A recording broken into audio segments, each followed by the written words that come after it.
Hola, ¿cómo están? Buenas tardes.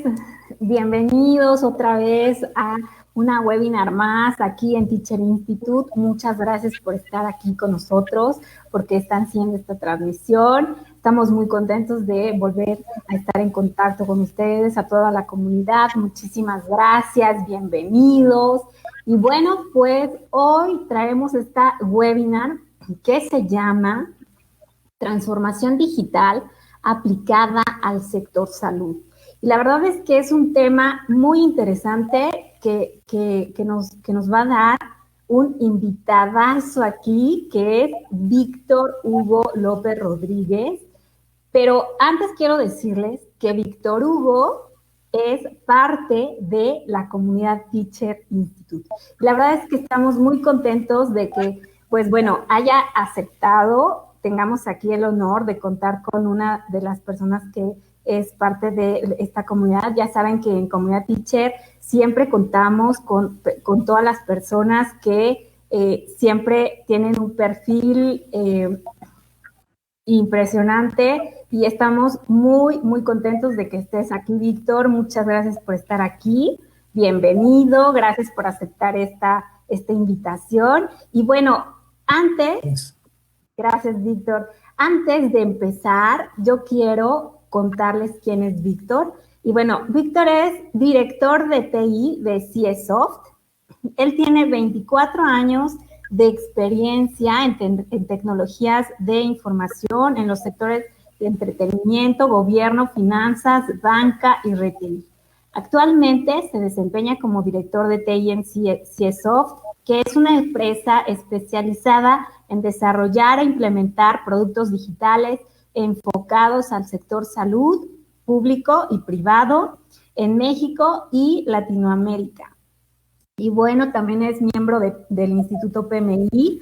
Él es también certificado como Scrum Master y tiene muchísima experiencia en prácticas ágiles, también en el estándar PMI, en ITIL, User Experience, en Scrum y QA. Bueno, pues gracias, Víctor, por estar aquí. Muchas gracias. Bienvenido. Y gracias, bueno, gracias. Pues ahora sí, voy a dejarlos con Víctor para que puedas iniciar pues esta webinar. ¿Te parece, Víctor? Sí, muy bien. Muchas gracias. Buen día a todos. Gracias. Antes de poder iniciar, también les quiero decir que cualquier comentario, pregunta, lo que ustedes quieran escribirnos aquí en los comentarios en Facebook Live, por favor, con mucho gusto, escríbanlo. Lo vamos a estar viendo también nosotros por acá. Bueno, pues ahora sí, sin más, Víctor, vamos a empezar, ¿te parece? Ok, sí, muchas gracias. Dame un segundito. Sí, gracias. Listo. Muy bien. ¿Has tenido oportunidad de asistir a una consulta médica en los últimos meses? Probablemente, si contestas que no, eres de los afortunados que no han tenido nada que ver con esta pandemia que está existiendo hoy en día y que seguiste las instrucciones del gobierno de quedarte en casa, de que te estás cuidando y te estás protegiendo tu salud. Si contestaste que sí, es probablemente que hayas tenido alguna persona cercana a ti, algún familiar, amigo cercano, alguna persona que esté padeciendo este tipo de temas y que haya tenido que asistir a una consulta y ver cuál es la problemática que existe hoy en las instituciones de salud. Lo que vamos a platicar en este webinar, me permití preparar estos temas, vamos a analizar cuál es el perfil de las personas que tienen acceso a Internet en México. Vamos a hacer un resumen de qué es transformación digital en una lámina, donde hacemos ahí una gráfica interesante haciendo un resumen de todos los componentes que son necesarios para hacer transformación digital. Vamos a hablar un poco de lo que es la evolución de la salud digital, ya saben, desde el inicio de las computadoras hasta lo que se persigue después del 2020. Vamos a definir qué es la salud digital, con todos los componentes que hoy existen. Vamos a platicar de lo que es el paciente empoderado, que es las características de todas las personas que hoy tienen acceso a Internet y herramientas electrónicas desde cualquiera de esos dispositivos. Vamos a platicar un poco de cuál es la situación actual de nuestro sistema de salud aquí en el país, un resumen de cuáles son las necesidades de las instituciones de salud, y ya vamos a bajar esto a una estrategia donde se platicamos cuáles son las dimensiones de la salud digital, cuáles son los componentes que se requieren para implementar soluciones de este tipo o hacer todos los procesos y gobiernos y políticas para poder hacer salud digital en cualquier institución de salud pública o privada. Y voy a ir tratando de dar ejemplos conforme vayamos avanzando en la presentación, y al final voy a tratar de dar un ejemplo de uno de los productos que ya tenemos listos para ser implementados y que próximamente seguramente les va a tocar utilizarlo en alguna institución de salud pública o privada. Este es el perfil de las personas que tienen acceso a Internet en México. Es un artículo que está publicado y que lo publicó el INEGI en marzo del 2020. Es con corte a la información que se pudo obtener hasta el 31 de diciembre del 2019.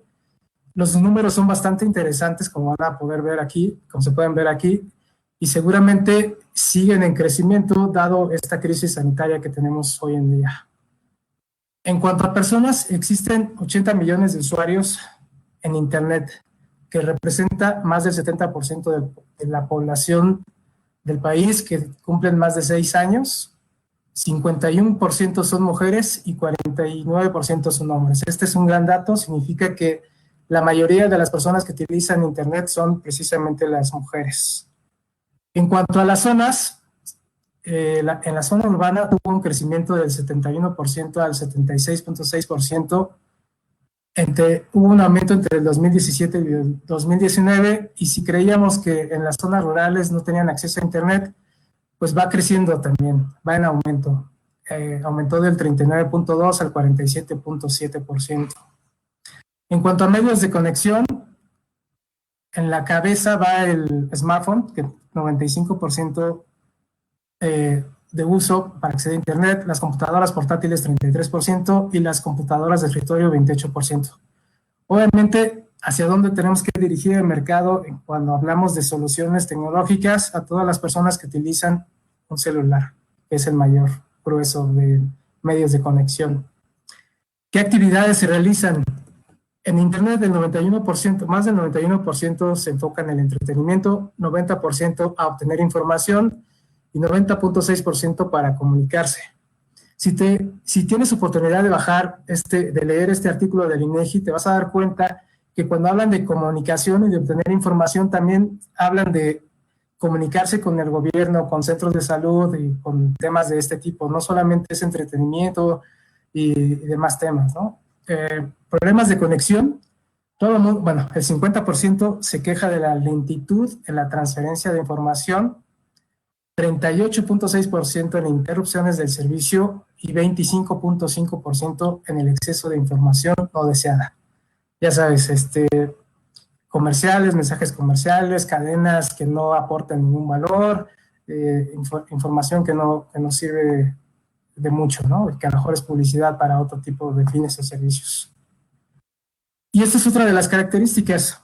Hay personas que mayores de 55 años tienen el 34.7%. Esto significa que personas, incluso cada día vas a encontrarte personas de la tercera edad que van a poder acceder a Internet y que están deseosos de consultar sus estados de cuenta o sus recibos de pensiones o inscribirse a algún programa de salud o algún programa de gobierno. Es interesante cómo en las últimas fechas este grupo de personas que antes no les gustaban las computadoras y les tenía miedo a cómo utilizarlas, hoy para ellos ya se comunican muy fácilmente, incluso hacen conferencias telefónicas de manera utilizando sus celulares y utilizando así aplicaciones para hacer conferencias, videoconferencias. Aquí el grueso de personas que utilizan Internet están entre los 18 y los 24 años, que es el 91% de las personas. Y toda esta información también está obtenida del reporte que les comentaba del INEGI. Entonces ahí nos dicen los grupos de edades: 59% de entre 6 y 11 años, 87% de entre 12 y 17, 91% que es el grupo de personas que mayor acceso tienen a Internet, 25 a 34 años el 86%, de 35 a 44 el 78% y de 45 a 54 años el 56.2%. Vamos a hacer un resumen de lo que es transformación digital y aquí voy a tratar de hacer la vinculación con un ejemplo que todo el mundo o prácticamente todo el mundo utiliza.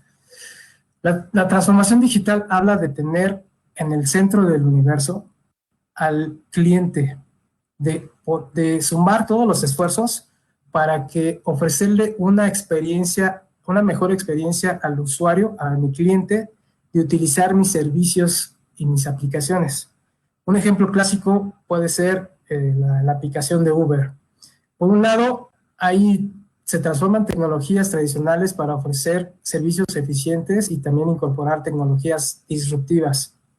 Por otro lado, se hace una transformación en las operaciones. No todo es tecnología, también es necesario que los procesos, hacer todas las adecuaciones que sean necesarias para que todos los procesos y las personas que participen en la atención al cliente se trabaje de un enfoque totalmente dirigido al cliente y de manera digital. Por otro lado, deben de existir también los recursos humanos que deben de estar capacitados para preparar, deben de estar capacitados para poder hacer que los equipos internos de la empresa o de la organización puedan trabajar de manera digital. Aquí el ejemplo clásico de Uber es: tú bajas tu aplicación, la instalas y ya está listo para, una vez configurado tu medio de pago, ya está listo para solicitar cualquier auto que te pueda transportar a ti o a un paquete que quieras enviar de un lugar a otro. Incluso puedes pedir comida y demás. Pero no solo eso, si tú quieres ser la otra parte, la persona que se va a dedicar a ofrecer un servicio de Uber, como chofer o como socio conductor o como repartidor de comida, no es necesario que asistas a una oficina. Todo lo puedes hacer desde la computadora, desde la comodidad de tu casa, desde tu celular, con un buen acceso a Internet puedes mandar tu solicitud, tus documentos, los valida alguien del background de la oficina y está listo para que tú puedas operar, puedas comenzar a trabajar y generar dinero bajo las condiciones y los contratos que hayas generado con Uber. Esto es la transformación digital, es que todo mundo, tecnología, recursos y procesos, trabajen en conjunto para mejorar la experiencia de los usuarios, en este caso de los clientes. Y bueno, este es uno de los memes más famosos que estuvo en boga con este tema de la pandemia, donde algunos ejecutivos pues, se quedaron ahí esperando a que no quisieron invertir en la transformación digital y se quedaron con algunas herramientas. Y me da bastante risa este tipo de memes, ¿no? Que te dice: ¿quién aceleró la transformación digital de tu empresa? El equipo de TI, el CEO, el CTO, el equipo ágil o el coronavirus, ¿no? Y de pronto llega esta pandemia, este virus que nos afecta a todo el mundo y que nos mandó a todos o a la mayoría de la población a sus casas. Y desde ahí las empresas tuvieron que, las que ya estaban listas con trabajo de home office y que ya estaban acostumbrados a trabajar de home office, pues ya no fue tan complicado trabajar desde sus casas y hacer y continuar sus servicios y operaciones aprovechando la tecnología. Ya había procesos definidos, ya había una manera de trabajar, todo sería muy similar, pero ahora cada quien desde sus casas. Por otro lado, pues las empresas que no estaban preparadas pues, tuvieron que hacerlo de una manera rápida, tuvieron que aprender a utilizar, o bueno, ya lo utilizaban, pero ahora de manera más formal, los correos electrónicos, las herramientas de mensajería instantánea como WhatsApp o las herramientas para hacer videoconferencias como Zoom o las que gustes y mandes y te guste más utilizar. Tuvieron que aprender de manera rápida y tratar de ajustar sus procesos, no tan eficientemente, pero tuvieron que aprender a trabajar así, gracias a este virus famosísimo. ¿Cuál es la evolución de la salud digital? En esta tabla se ve cómo ha ido transformándose la tecnología y nos vamos hasta atrás, hasta los 50 o 60, donde comienzan las computadoras de tipo mainframe, que son completamente agnósticas, es decir, no tenían una especialidad cercana a salud, solamente había un código de ensamblador y lenguaje máquina, y la verdad es que su enfoque era totalmente limitado a la salud, pero solamente funcionaba más bien a un tema corporativo. Solamente lo utilizaban algunas empresas con mucho dinero y con personal muy especializado y probablemente el ejército y algunas instituciones de gobierno. En los 70s y 2000s empieza a hablarse ya de la salud IT, donde ya existe una especialidad de salud informática como disciplina, ya te permite resolver temas de salud y se comienzan los primeros registros de los pacientes, digamos, las primeras intenciones de hacer registros electrónicos. Ya aparecen computadoras personales por todos lados, se empiezan a crear departamentos de TI y el enfoque ya está más hacia la logística, funciones organizacionales y la administración de sistemas de software. Ahí al principio de los 2000 y hasta estos últimos años, también ya existe el concepto de e-health, ya existe un crecimiento en las tasas de enfermedades crónicas, ya existe la necesidad de contar con datos de buena calidad y también ya hay problemas de seguridad de que si no cuidas y no implementas buenas herramientas de seguridad podrían afectar los registros que tienes dentro de tus unidades médicas y hospitales. Sigue el crecimiento de las computadoras personales, empiezan a salir celulares. Las funciones públicas ya intervienen en el concepto de interoperabilidad y este es un gran concepto que en algunos países del mundo funciona y que en algunos no tanto, y aquí en México pues ya existen normatividades y demás y reglas y políticas, pero no siempre están funcionando. Ya el comercio electrónico, yo recuerdo que por ahí del año 2000 me tocó implementar las primeras tiendas virtuales en México. En México me tocó gandhi.com.mx, que fue el cuarto sitio donde les gustaba comprar a los mexicanos, y ya se hablaba del comercio electrónico en México. Ya se empiezan a generar expedientes clínicos electrónicos, y aquí el enfoque ya es los servicios de atención al paciente con el uso de tecnología. Ya se proveen servicios enfocados a los procesos de atención al cliente. Y bueno, ¿qué sigue? Ahora en el 2020, y que vino a hacer un empuje bastante fuerte este tema de la pandemia, es el uso ya de la salud digital, donde ya estamos hablando de reportes analíticos, de inteligencia artificial, de Internet de las cosas, de Machine Learning, aplicaciones de salud por todos lados, realidad virtual. Ya empiezan a emerger por ahí sociedades digitales y que ya le dan un enfoque de bienestar y salud. Ya los consumidores, pues ya no son los clásicos consumidores, o nosotros ya no somos los clásicos pacientes que nos dejamos hacer un análisis ahí no tan detallado y que haya una sola opinión y que me digan de buenas a primeras que tengo una enfermedad bastante mala, ¿no? Aquí el centro de atención es el paciente y estamos ya dispuestos incluso a retar a los profesionales de salud a que tomen buenas decisiones y incluso les ayudamos a que tomen decisiones para nosotros, ¿no? Y también hay nuevas fuentes de datos. Hay el Internet de las cosas, puedes conectar sensores y esos sensores pueden enviar información a través de Internet hacia los dispositivos de los profesionales de salud, a las redes sociales y conectarse a diferentes sistemas de salud. Pero bueno, vamos a tratar de definir qué es salud digital. Y esta gráfica que está aquí, pues me da mucho de lo que realmente podría ser lo que es salud digital. Aquí tenemos a un paciente que está en su cama, que bien puede ser en su domicilio o en algún hospital, y está recibiendo atención de alguna manera. Por ahí se ve una pulsera que probablemente sea algún sensor que esté transmitiendo información a través de Internet de las cosas y que esté mandando información a través de o que puede ser recibida con un smartphone, con un teléfono inteligente, para que sus familiares estén atentos a cómo está evolucionando o no en su proceso de la enfermedad. Por otro lado, se ven los profesionales de la salud, médicos, enfermeras, y todos los que están involucrados en el tema de la atención del paciente y cómo están monitoreando hacia la distancia los signos vitales y cómo va evolucionando sobre la enfermedad.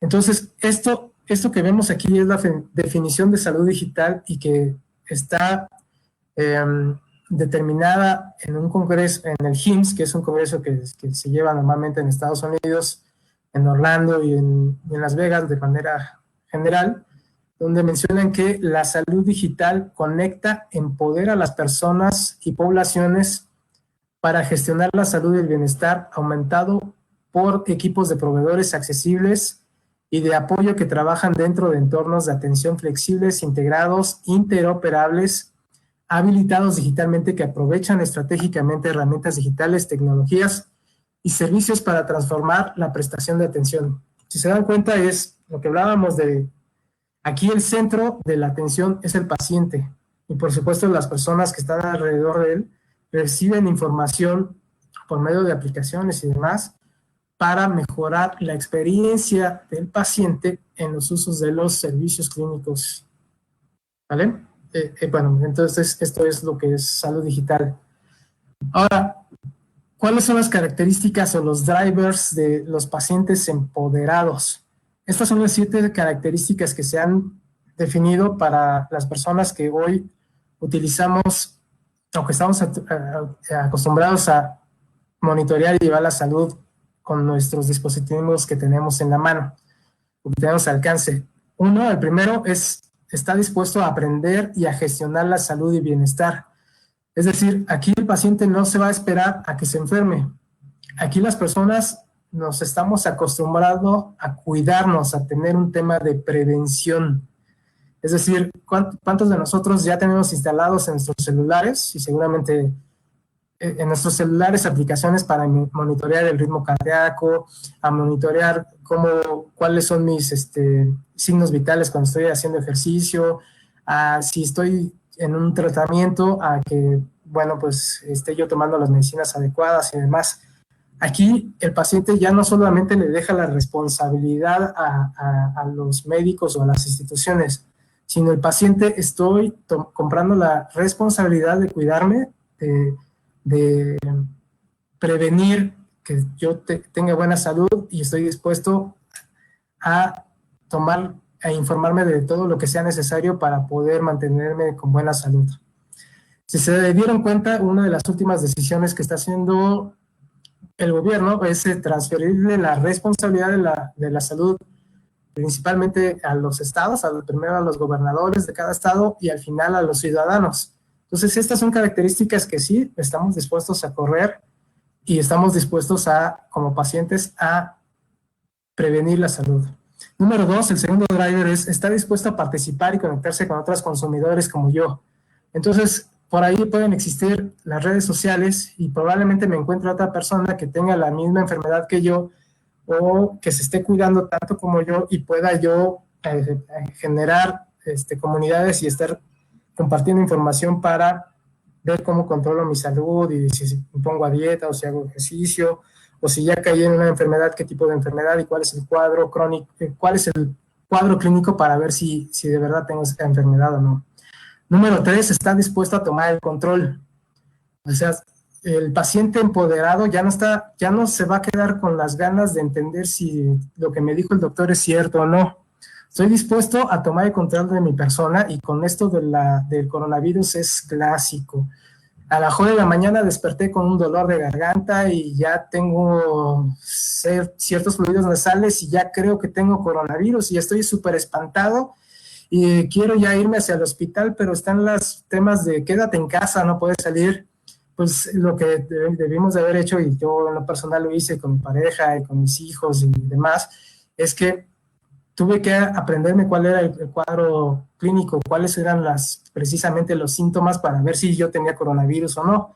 Entendí que había algunas aplicaciones en el medio, o algunas que son el SMS, y donde contestas un cuestionario que no es otra cosa más que un triage para ver si ya cumples con ese cuadro clínico y de verdad tienes coronavirus o no, o eres candidato a ser un paciente sospechoso.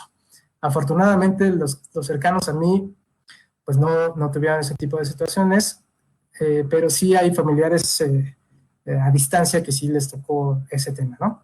También está el paciente empoderado, está dispuesto a gestionar la información de su salud, está dispuesto a entender cuál es su peso, su talla, a entender sus signos vitales, a llevar administración de toda esa información en sus celulares o computadoras, y también está dispuesto a asegurarse con precisión, ya voy en el número 5, con asegurarse que lo que me dijo el doctor sea correcto. Entonces, si el doctor siento que no me entendió, o si la información tiene que viajar de un lugar a otro, cuando tú vas normalmente a una consulta externa en una unidad de primer nivel, ahí normalmente si de verdad caes en un cuadro que necesite irte a una clínica de especialidad, pues van a mandarte información a esa clínica de especialidad, lo que significa que pues ya platicaste con un doctor, con una enfermera, se va la información hacia otro lugar y vas a platicar con otro doctor y otra enfermera, y probablemente la información no pase de manera correcta de un lugar a otro. Entonces estamos dispuestos a cargar con esa responsabilidad de llevar la información correcta hacia todas las personas que me van a atender. Y eso me lleva al punto número 6. Está dispuesto a colaborar con proveedores de salud para que no sean simplemente destinatarios de la atención. Es decir, no voy a dejarle que todos decidan sobre mi persona. Voy a comprar la responsabilidad para que todos en conjunto tomemos las decisiones correctas, y yo me voy a asegurar que la información que se lleve de un lugar a otro esté bien. Y me lleva al número 7, que es compromisos al paciente. Desafortunadamente hay porcentajes de error donde ha habido, ya sea por descuido o por negligencia médica, diagnósticos mal aplicados, y por lo tanto se han tomado algunos procedimientos de manera inadecuada, y nosotros somos muy dados a preguntarle también al doctor Google, ¿no? Ahora los médicos están siempre compitiendo contra el doctor Google. Yo ya me busqué que en base a 1, 2, 3 padecimientos o cuadros que tengo, que ya le pregunté a Google, yo ya pienso que tengo una enfermedad terminal, y voy con un doctor y siempre me dice, no, pues no te pasa nada, solamente tienes esto, ¿no? Entonces, esto es las características del paciente empoderado, que si bien por un lado compra la responsabilidad, también tiene acceso a demasiada información que lo puede confundir y puede tomar malas decisiones. Vamos a esta lámina donde vamos a explicar cuál es la situación actual del sistema de salud en México. Aquí quiero ser muy, muy, muy puntual. Las primeras dos son, y ahí les estoy poniendo las fuentes de información, son datos que existen en el país. En el primer lugar, y fue una noticia muy sonada, de un hospital que se llama Las Américas en Ecatepec, donde los familiares por alguna razón decidieron romper las puertas y entrar hacia el hospital y hacer ahí desmanes y a amenazar a los doctores y a hacer gritos y demás por un tema de mala información y mal manejo de la información. ¿Cuál es la historia que está atrás de esto? Lo que se publicó en el Universal y en Latinos y en los diferentes medios de comunicación es que los profesionales de salud que trabajaban adentro del hospital dijeron que les iban a proporcionar información a los familiares. ¿Cuál era la evolución de su paciente? ¿Cómo se iba a ir comportando? ¿Ya tenían COVID o no? Y pues eso no sucedía. Pasaban las horas, pasaban los días y no le daban información a los pacientes. Desafortunadamente se enojaron e hicieron esas acciones. ¿Qué pudieron haber hecho? En este caso las instituciones de salud. Nosotros ya hemos implementado en algunas instituciones de salud en México herramientas para poderle informar a los pacientes, a los familiares, cuál es el estado de su paciente. Y se colocan pantallas en las salas de espera. Bueno, aquí no había salas de espera, o se pudieron haber colocado pantallas afuera de los hospitales donde aparezca el nombre del paciente o los datos o algún folio para también proteger la información confidencial de los pacientes, y con un folio pues puedan entender cuál es su estado de salud. También tenemos aplicaciones donde esa información se le puede enviar a una app donde el paciente, el familiar, está informado cada determinado periodo de tiempo, cada hora, cada 2 horas, cada 5 horas, dependiendo de cómo tengamos configurado el sistema, para informarle cómo fue el estado o cómo está evolucionando el paciente, o si ya pasó algo de manera desastrosa, ¿no? Esa es una de las maneras o una de las soluciones que pudieron haberse implementado aquí como con tecnología para evitar ese tipo de temas. El segundo ejemplo es lo que está sucediendo. Desafortunadamente, con este tema del coronavirus, la red hospitalaria ya tuvo un 65% de menos consultas dentro de sus instalaciones. ¿Por qué? Porque, bueno, pues la sana distancia, el quédate en casa, yo ya no quiero llevar a mi familiar directo a que se exponga en un hospital y no se vaya a contagiar por tocar una persona o por tocar una superficie y ya se me contamine de este tema, ¿no?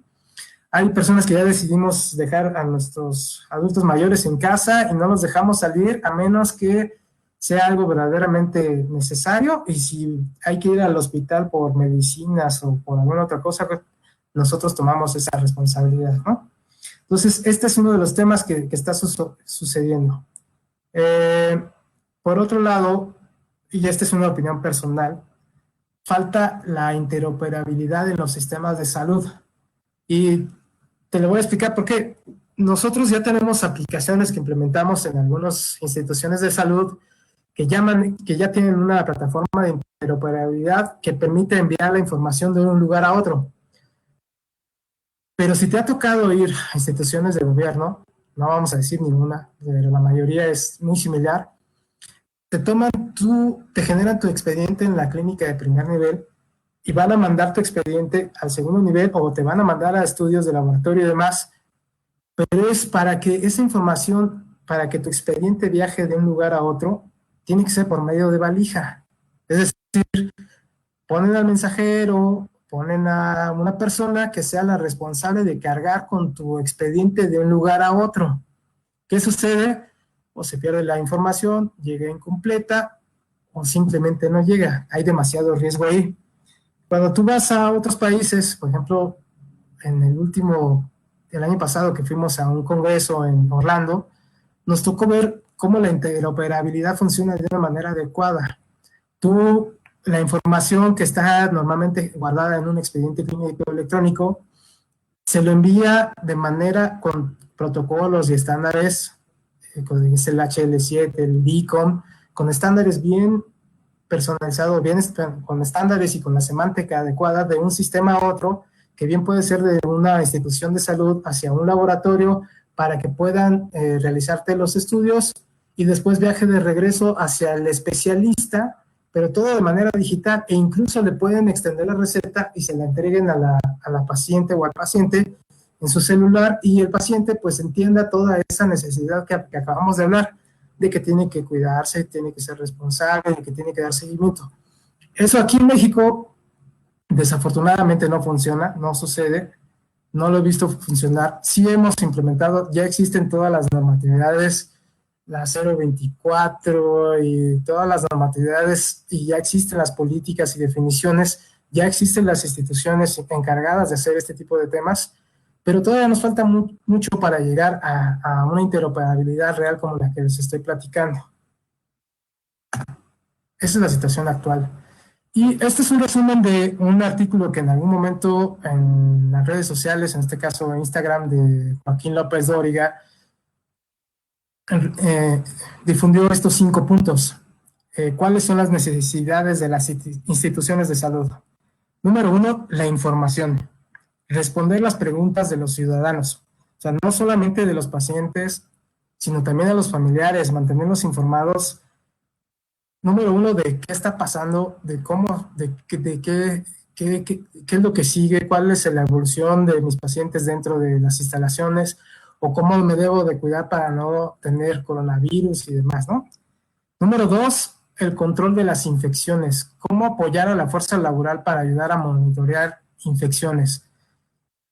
Y hablábamos de, por ejemplo, el Internet de las Cosas, que si conectamos sensores hacia los pacientes, podríamos estar recibiendo la información ahí, o incluso si conectas cámaras en las camas de los hospitales, podrías tener un tipo de monitoreo.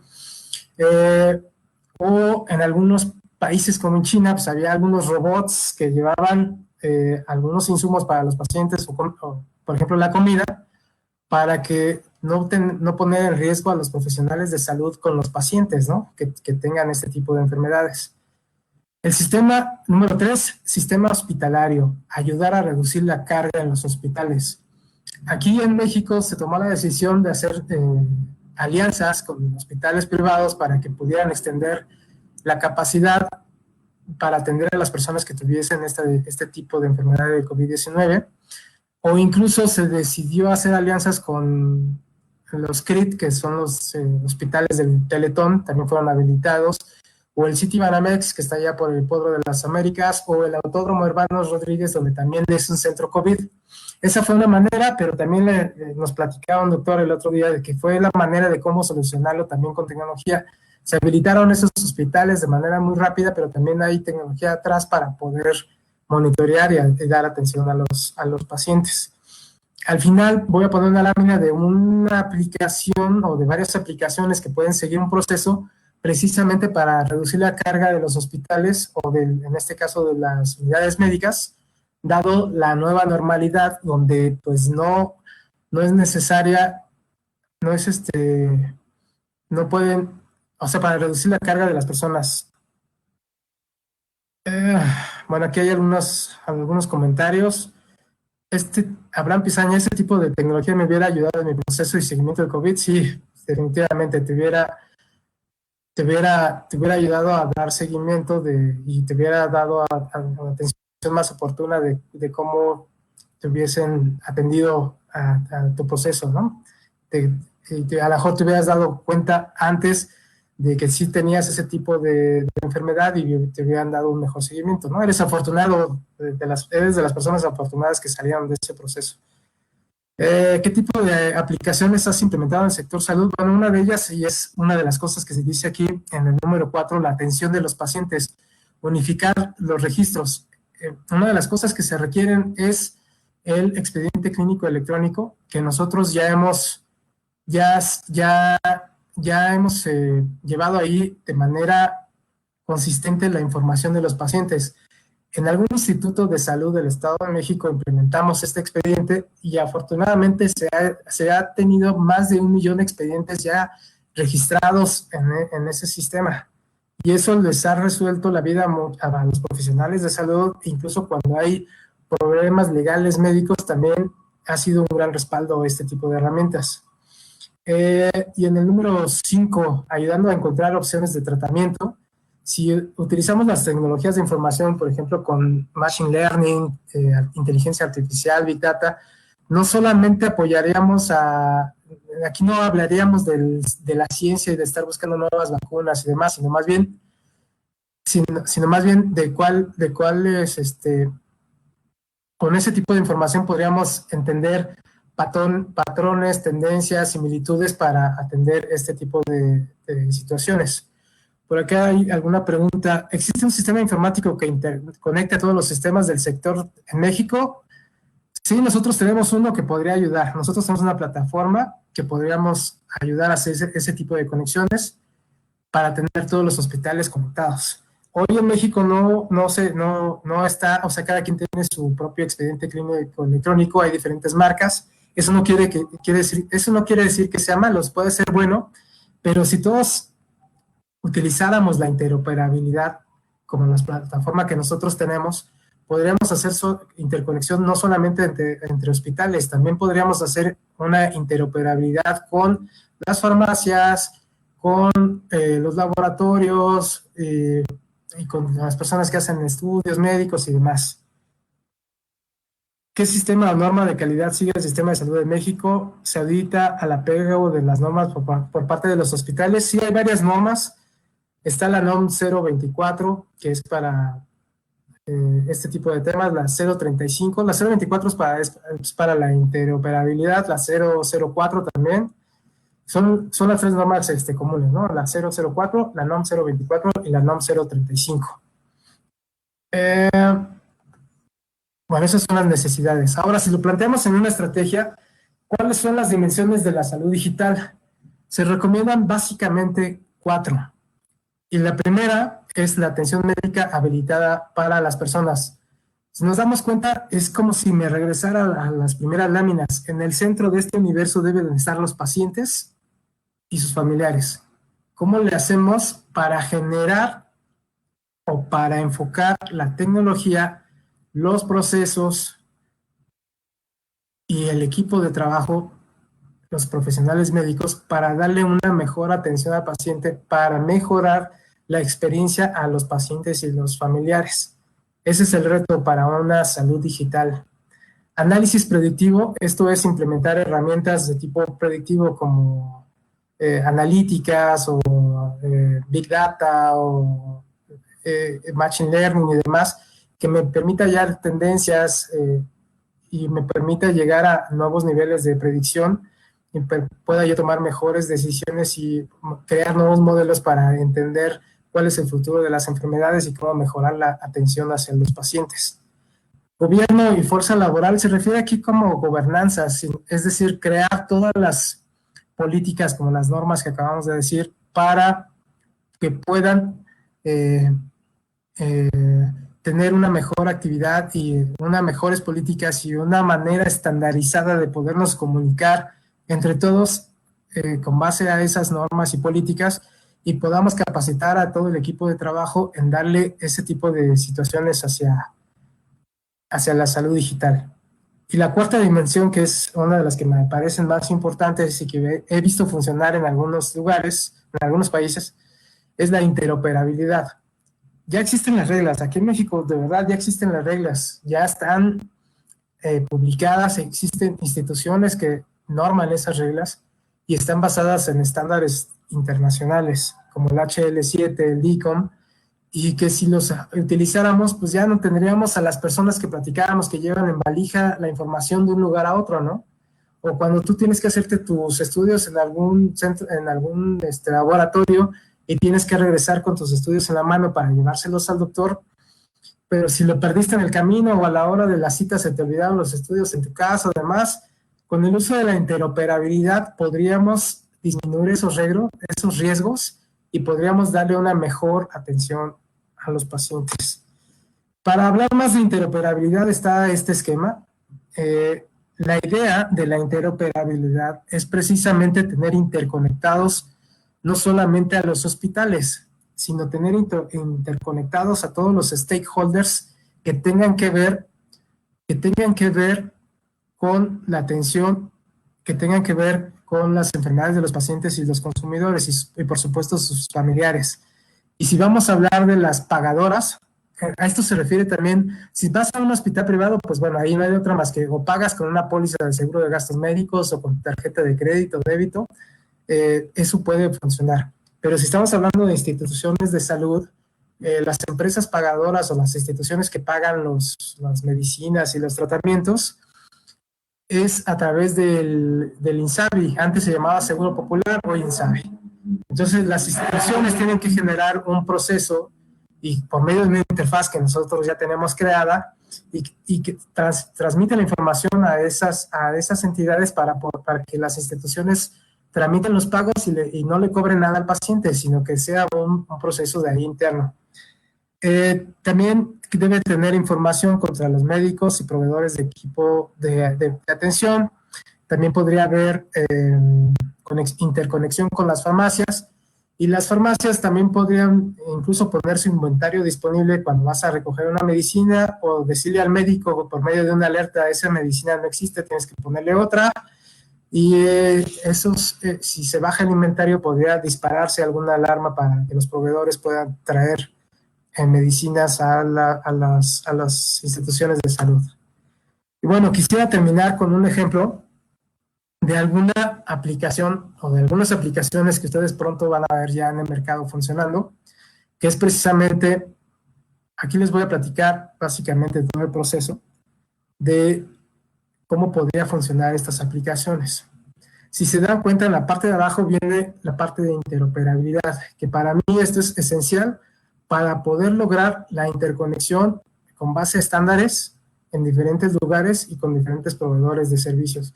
Incluso podríamos transferir información hacia las diferentes instituciones. Aquí me atreví a poner algunas pero también podríamos comunicarnos con laboratorios o gabinetes y con hospitales privados. Hoy el gobierno pues ya lo hace, ¿no? Ya extendió su red de salud, pero no necesariamente está realmente conectado, ¿no? En el primer bloque está la identificación del paciente y está el proceso de agendar una cita. Pero obviamente en el sistema ya hicimos la oferta de todos los servicios de citas y esto si se utiliza también en el sector privado, puede no solamente ser para un médico especialista, o sea, también puede ser para consultas médicas, para consultas psicológicas, para los nutriólogos y demás. También está habilitada un proceso de pago que bien puede ser con PayPal, tarjeta de crédito o débito, y si hablamos de instituciones gubernamentales, instituciones públicas, podríamos hablar de cómo hacer las interfaces que ya tenemos con el INSABI o con las empresas que tengan que pagar o las instituciones que deban de pagar ese servicio. La consulta es totalmente en línea, así como nos ven ahorita a Luz y a mí, uno podría ser el paciente y el otro el médico, donde estén platicando de manera privada, confidencial y encriptada de los padecimientos que tiene el paciente y el otro pues que pueda entender y generar su cuadro clínico y decidir qué tipo de medicamento, ¿no? También hay herramientas para hacer la consulta a distancia, los signos vitales y demás. Podría aplicarse algunos biométricos que pueden estar disponibles en el celular o en la computadora para poder seguir esas consultas. Entonces, y también se lleva el historial clínico. Entonces, ahora que ya está este tema de la nueva distancia, de la nueva normalidad y que tenemos que guardar la sana distancia, esta es una de las propuestas de generar aplicaciones de este estilo para que no te pongas en riesgo de ir hacia un hospital y pues tengas ese miedo de que te vas a contaminar o no del COVID-19 o de cualquier otra cosa. Podrías utilizar este tipo de aplicaciones para poder generar tu consulta. También puede estar conectada hacia laboratorios y gabinetes, se puede generar el diagnóstico, en su momento se pueden expedir recetas, que también ya hay cierta normatividad para este tema, para expedir las recetas y puedas conseguir tus productos en las farmacias. También podrías hacer referencia y contrarreferencia hacia una unidad de segundo o tercer nivel o incluso hacia otra institución de gobierno o privada. Y también está habilitada con reportes operativos para información de las personas que toman decisiones, incluso indicadores, podríamos incluso generar reportes analíticos para entender algunas tendencias y demás, ¿no? Y bueno, pues esta sería la propuesta para irnos para estar preparados para la nueva normalidad y pues no exponernos hacia los siguientes temas. Muy bien, Víctor. Oye, pues tenemos bastantes preguntas aquí en el chat. Tenemos una de Gustavo de la Cruz. Saludos, Gus. Dice, es un tema de interoperabilidad humana. En el sector en el sector salud, aún falta un enfoque de colaboración. Sí, exacto. Es lo que les comentaba. Ya existe para la tecnología y para la parte de gobierno y la definición de políticas y estándares, ya existe. Y se puede aplicar fácilmente, pero tienes razón, Gus, es necesario la otra parte. O sea, siempre que hablas de una transformación digital, en este caso de salud digital, no solamente es la tecnología, sino también que las personas y los equipos de trabajo estén enfocados a ofrecer servicios de manera digital, que sí haya interoperabilidad y colaboración entre las personas que están atrás de este entorno, ¿no? Tienes toda la razón, estoy de acuerdo contigo. Sí, mira, también nos dice Maribel Cuesta, muchos saludos, dice, ¿algún país ha llegado a este nivel de interoperabilidad? Sí, a mí me ha tocado en los congresos de Orlando, en Estados Unidos, precisamente este tipo de realidad, donde la interoperabilidad funciona. Entonces, te preparan ahí en el Congreso un demo de cómo el paciente llega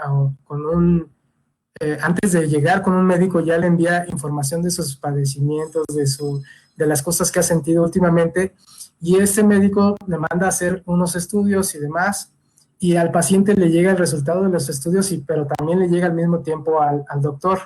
Entonces, la interoperabilidad existe, las normas ya existen, la tecnología existe, y eso yo lo he visto funcionando al menos en Estados Unidos. Yo creo que aquí ya hay mucho avance, pero todavía estamos lejos de poder alcanzar esa interoperabilidad, pero pues ya estamos preparados. O sea, nosotros ya tenemos allí una plataforma que fácilmente podría implementarse para lograr la interoperabilidad entre instituciones privadas, públicas, farmacias y gabinetes y laboratorios, por ejemplo.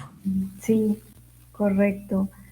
Y también Gus nos hace este comentario de hay mucha brecha tecnológica con los especialistas de salud, aún no usan la tecnología como parte de su proceso. Esto es un reto, ¿no? Para el sector salud y para la parte tecnológica que pueda, pues bueno, vincularse, ¿no? Tanto esta transformación digital con el personal, ¿no, Víctor? Sí, es correcto. Fíjate que cuando implementas un nuevo sistema, y me ha tocado con el expediente clínico electrónico, cuando la gente se involucra, ven las maravillas del sistema y se involucran y ven que les va a ayudar en su proceso. Pero cuando la gente, por algún tipo de cultura, por algún tema de no colaboración, pues no lo van a hacer y se van a dedicar a decirte que las cosas no funcionan. Pero en realidad hay esos dos universos y no tiene nada que ver con la edad. Hay personas que son mayores de 50 años y les encanta el uso de la tecnología, y hay personas jóvenes que están aplicadas a la tecnología, pero por alguna razón pues no quieren colaborar, ¿no? Sí, es parte de cultura y temas de ese estilo, ¿no? Claro. Mira, también nos platica Daniela Castro, saludos, dice, depende de lo que se quiera evaluar, existen normas sobre expediente clínico electrónico, manejo de información, epidemiología, referencia, etcétera. Depende del proceso, es la NOM. Asimismo, cada institución va estableciendo sus estándares e indicadores. ¿Vale? Sí, es correcto. Es correcto. Sí, estamos de acuerdo. Existen ahí varias normatividades. Está la NOM 004, la 024, la 035.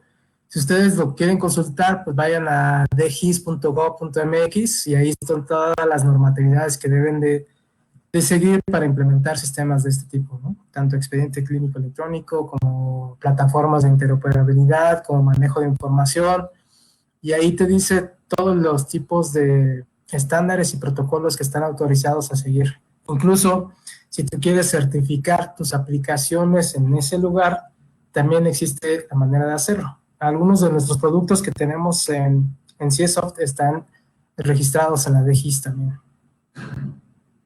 cumpliendo esas normatividades. Así es, Víctor. Pues está excelente. Pues bueno, muchas gracias, Víctor. Todavía hay más preguntas. Seguramente tendrás algunos minutos más para que puedas contestarles.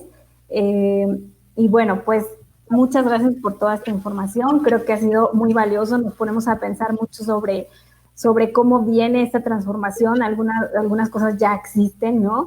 Y pues bueno, cómo viene el futuro para el próximo año. También nos ponemos a pensar en si se va a elevar el costo, a lo mejor, ¿no? De salud para el sector privado, entre muchas otras cosas. Yo creo que, por ejemplo, esa parte del costo, ¿no? O sea, todo esto implica movimientos de las instituciones, pero pues implican costo fuerte, cómo se ha reflejado en el precio al público, y bueno, de aquí yo creo que nos quedamos con muchas cosas en la mente, ¿verdad, Víctor? Bueno, muchas gracias. ¿Mande? Exactamente. No, sí, que mira, hay algunas empresas que lo están viendo como una prestación más.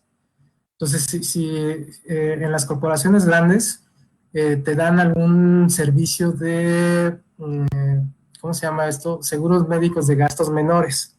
Entonces, lo que están viendo es que estas aplicaciones se puede hacer como parte de sus servicios. Puede ser una inversión para esa empresa, pero el retorno de inversión va a ser a muy corto plazo, ¿no?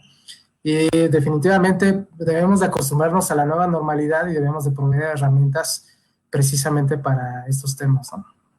Muy bien, Víctor. Pues muchas gracias por estar aquí en las webinars de Teacher Institute. Gracias por haber aceptado. Y pues, bueno, ahora sí, para cerrar, quisiera mostrarles sobre las próximas webinars que vamos a tener, algunos anuncios aquí de Teacher Institute. Perdón, ya ando subiendo la presentación de entrada, Víctor. Listo. Bueno, miren, mañana todavía empieza el curso de certificación de ACP, de PMI, todavía se pueden inscribir. Ya estamos a 2 pasos de cerrar inscripciones, pero todavía mañana pueden hacerlo, quien quiera con muchísimo gusto. Y bueno, tenemos otras dos webinars de junio, no se las pueden perder. Tenemos una muy buena que es este 22 de junio, de Soft Skills PMP, también con una invitada de lujo. También tenemos el 25 de junio, cómo definir un programa de cumplimiento normativo, toda la parte de compliance, cómo afecta en una organización, si necesitas un programa completo de compliance, va a estar muy bueno, no se la pierdan tampoco. Y como es costumbre, ya el miércoles en su café de las 7 de la tarde, tómenselo viendo el Teacher Coffee con Ray, no se lo pueden perder. Hemos tenido unas pláticas que de verdad están buenísimas con los invitados que ha tenido, así que no se lo pierdan. Bueno, pues ahora sí, me despido. Víctor, muchas gracias, me despido de todos ustedes, ha sido un gusto el poder estar aquí con ustedes desde esta transmisión y nos vemos el miércoles. Muchas gracias a todos, hasta luego.